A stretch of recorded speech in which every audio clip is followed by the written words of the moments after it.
اللہ تبارک و تعالیٰ کے لیے ہیں،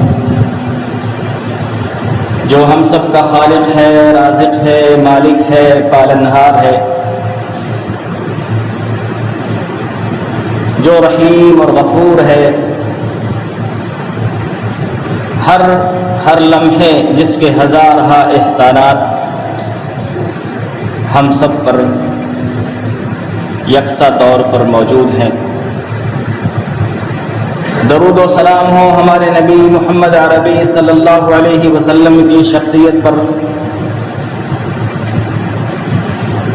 اللہ کے بعد اگر ایک مومن کو کسی سے محبت کرنی چاہیے تو اپنے نبی محمد رسول اللہ صلی اللہ علیہ وسلم سے کرنی چاہیے۔ وہ نور ہدایت ہیں، وہ ہمارے لیے آئیڈیل اور اسوہ ہیں، وہ ہمارے ایمان کی اصلاح کے لیے آئینہ اور روشنی ہے۔ ان کی زندگی کا ہر لمحہ ایک درس ہے، ایک سبق ہے۔ اللہم صلی وسلم علیہ وعلی آلہ وصحبہ وسلم۔ محترم حاضرین کرام، بڑی خوش نصیبی کی بات ہے کہ اللہ تبارک و تعالی نے بیماریوں کے وبا کے ایک تسلسل کے بعد، مسجدوں کے ویران ہو جانے کے بعد، جمعہ اور جماعتوں کے بند ہونے کے بعد، اللہ تبارک و تعالی نے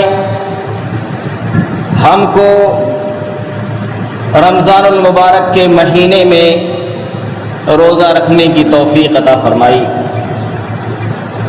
یہ اس کا انعام ہے، اس کا فضل ہے، اس کا کرم ہے۔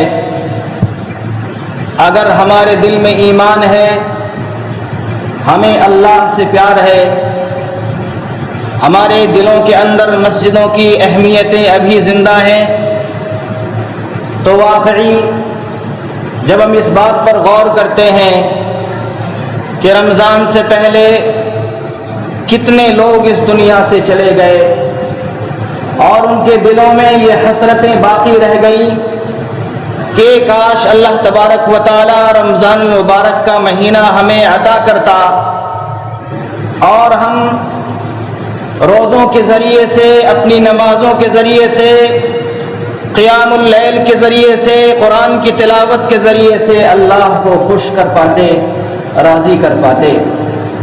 میرے بھائیوں، اللہ کا شکر ہمیں ادا کرنا چاہیے اور نئی تازگی کے ساتھ، نئے جذبے کے ساتھ، نئے ولولے کے ساتھ، نئے ایمانی جوش کے ساتھ ہمیں رمضان المبارک کے مہینے کے روزوں کو رکھنا چاہیے۔ اللہ تبارک و تعالی نے رمضان کو بطور برکت کے، بطور فضل کے آپ کو عطا کیا ہے۔ یہی وہ مہینہ ہے جس مہینے میں کتاب ہدایت قرآن مقدس کو نازل کیا گیا۔ اللہ تبارک و تعالی نے قرآن میں فرمایا، شہر رمضان الذی انزل فیہ القرآن۔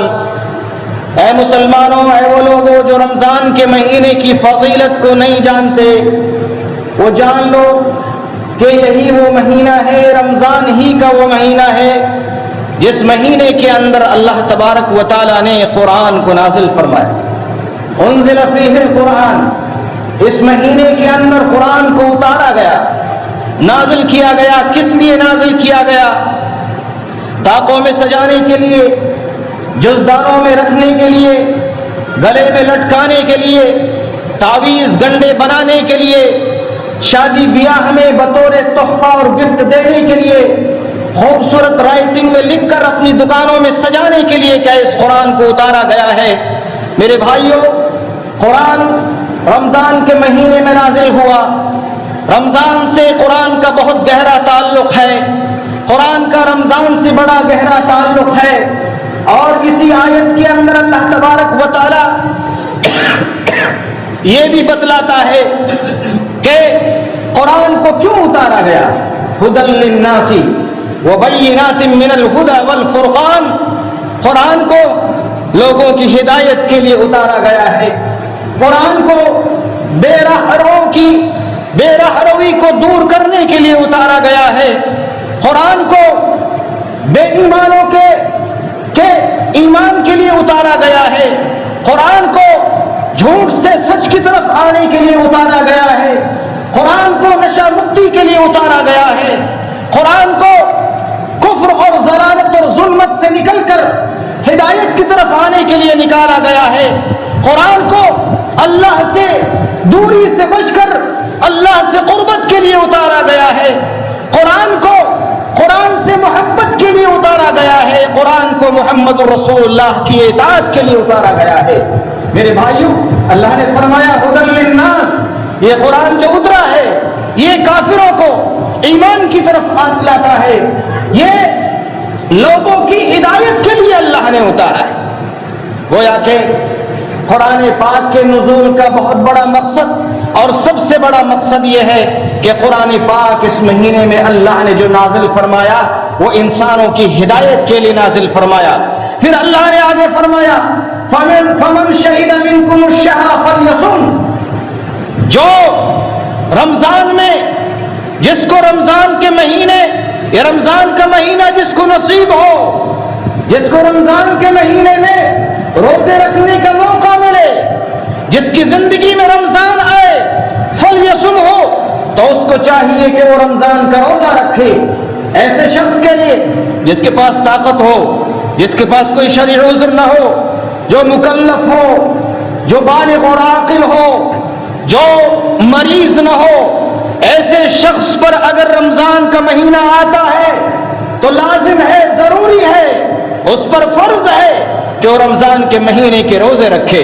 میرے بھائیوں، فمن شہد منکم الشہر فلیصمہ، قرآن میں اللہ نے فرمایا کہ جس پر رمضان کا مہینہ آئے اس کے لیے ضروری ہے کہ وہ روزے رکھے۔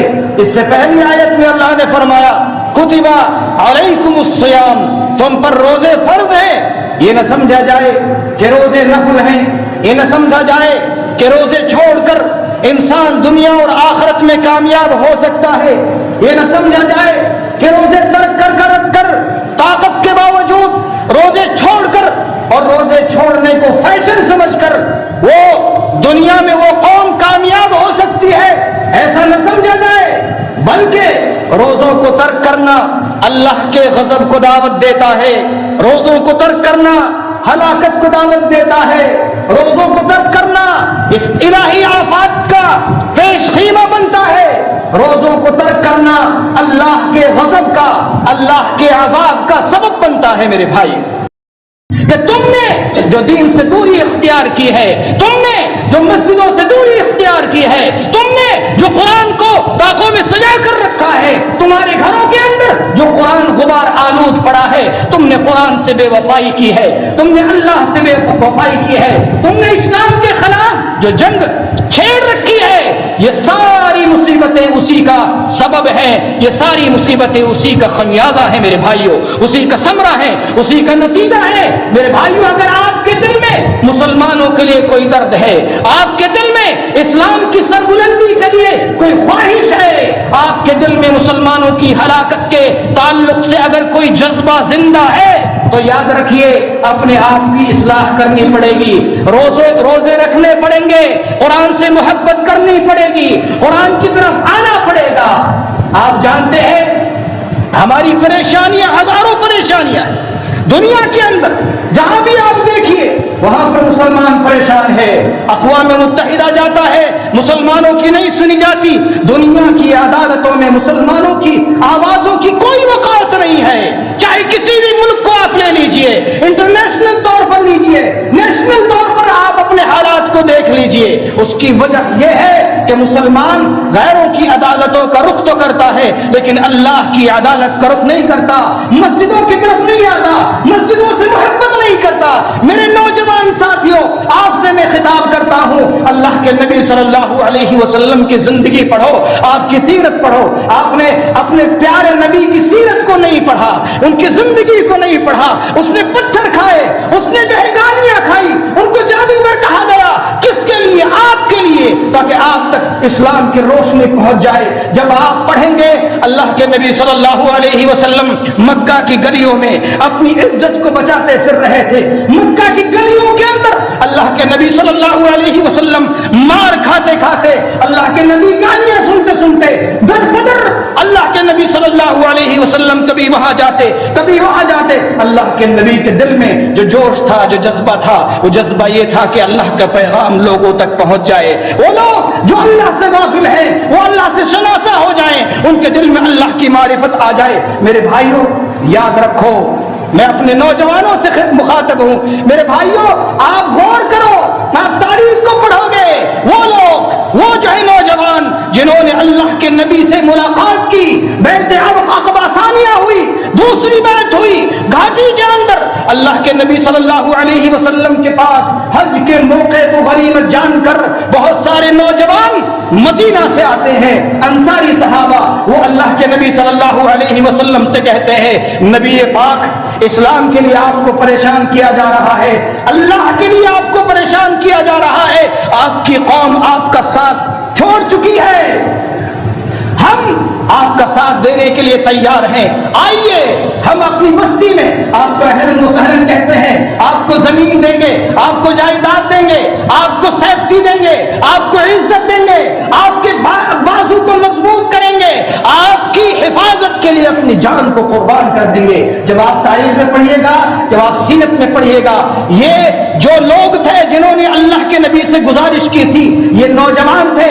ان میں سے اکثر لوگ نوجوان تھے, ان میں بوڑھے لوگ نہیں تھے. میرے بھائیوں یہ نوجوان, ان نوجوانوں نے اسلام کو آگے بڑھایا تھا, ان نوجوانوں نے اسلام کے لیے اپنی گردنوں کو کٹایا تھا, ان نوجوانوں نے اسلام کی سربلندی کے لیے اپنے ایک ایمانی جذبے کے ساتھ ہی اٹھے تھے, آندھی کی طرح, طوفان کی طرح, اور پورے دنیا کے اندر انہوں نے اسلام کا پرچم لہرایا تھا.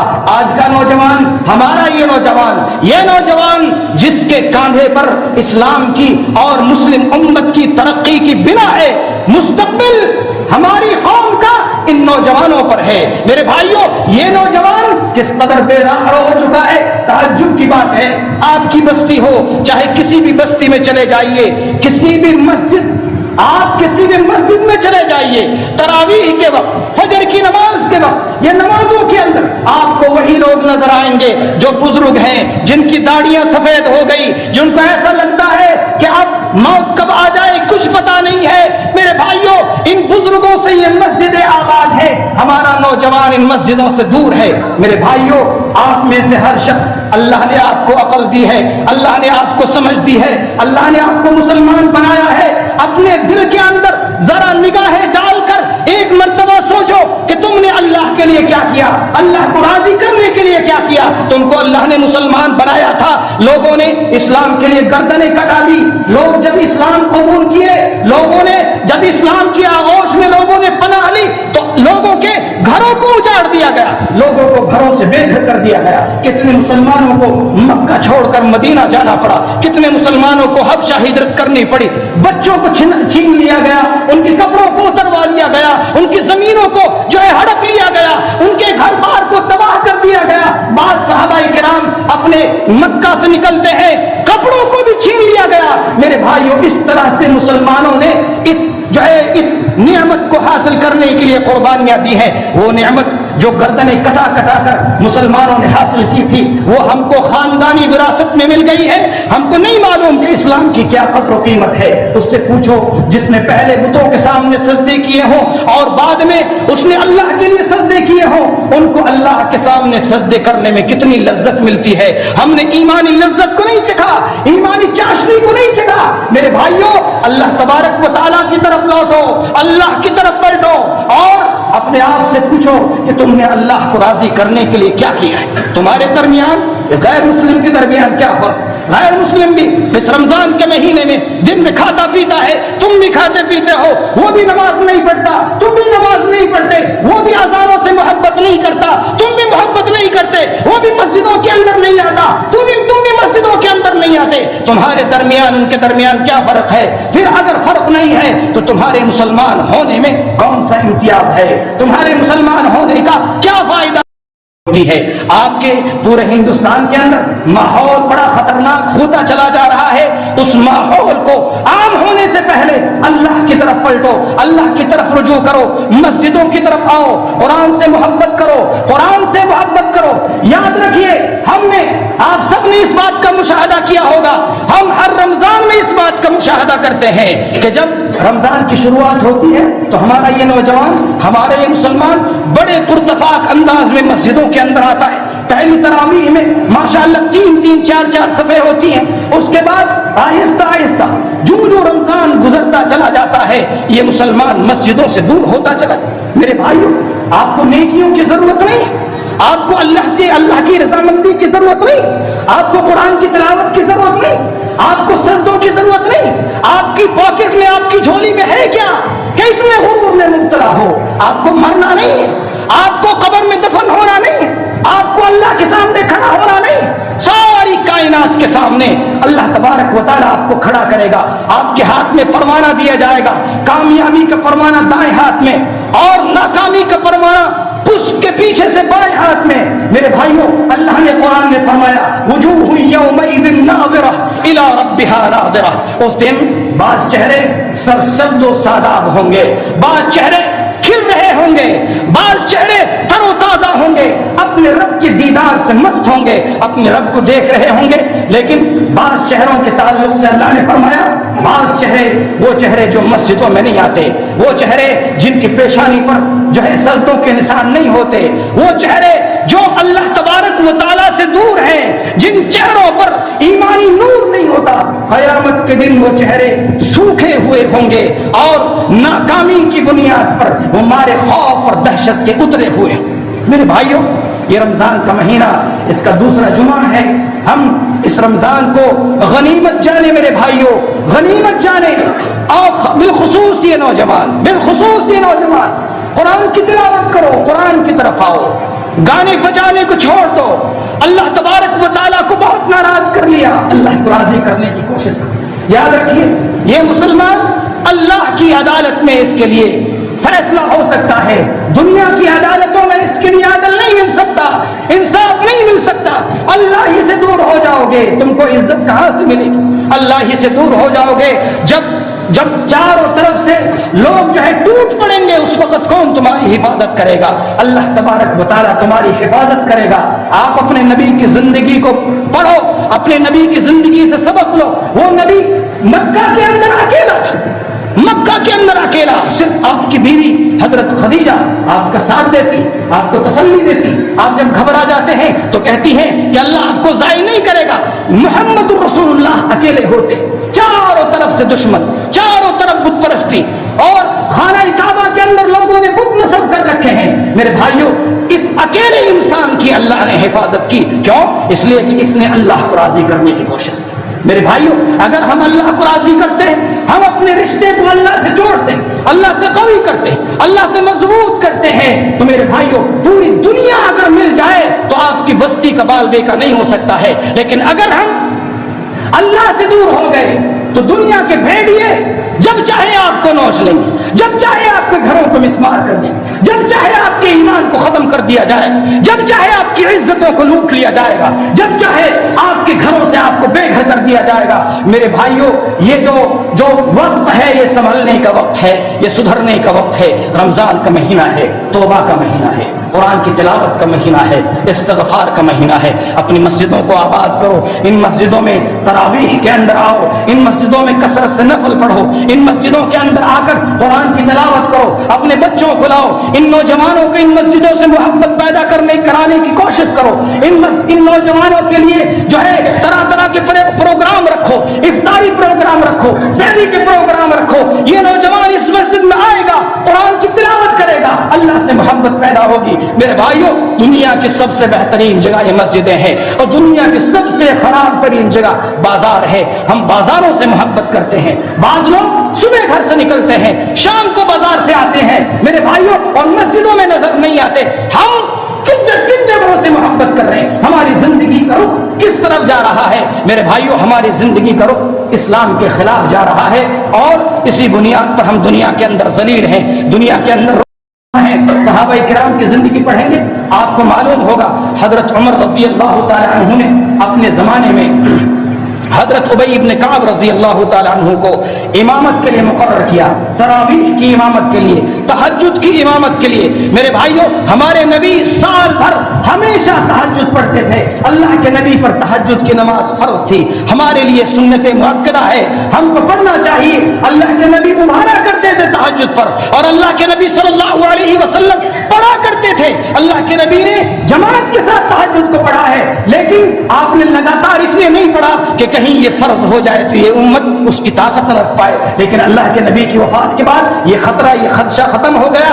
اسی وجہ سے حضرت عمر کے زمانے میں جماعت کے ساتھ لوگ پڑھنے لگے، اور حضرت ابی بن کعب رضی اللہ تعالیٰ عنہ اتنی لمبی لمبی جو ہے تراویح، اتنی لمبی لمبی تہجد پڑھاتے کہ بعض لوگ لمبی نماز ہونے کی وجہ سے لاٹھیوں پر ٹیک لگا کر کھڑے ہوتے، لیکن بچے ہوں، چاہے جوان ہوں، چاہے عورتیں ہوں، چاہے بوڑھے ہوں، چاہے مرد ہوں، چاہے عورت ہوں، میرے بھائیوں، وہ نمازوں سے محبت کرتے تھے، مسجدوں سے محبت کرتے تھے۔ قرآن کی آواز سے ان کے دلوں کو شناشائی تھی، ان کے کانوں کو قرآن کی آواز، قرآن کی تلاوت بہتر لگتی تھی، خوبصورت لگتی تھی، ان کو مزہ آتا تھا۔ وہ قرآن کی تلاوت کرتے کرتے کرتے کرتے صبح کر دیتے تھے۔ آج ہم ہیں کہ ہم کو چند منٹ اور چند لمحہ ان مسجدوں کے اندر، نماز کے اندر امام کے پیچھے کھڑا ہونا گوارا نہیں ہوتا۔ وہ نوجوان جو گھنٹوں گھنٹوں موبائل پر چیٹنگ میں، فیٹنگ میں اور طرح طرح کی ویڈیوز دیکھنے میں لگا رہتا ہے، وہ نوجوان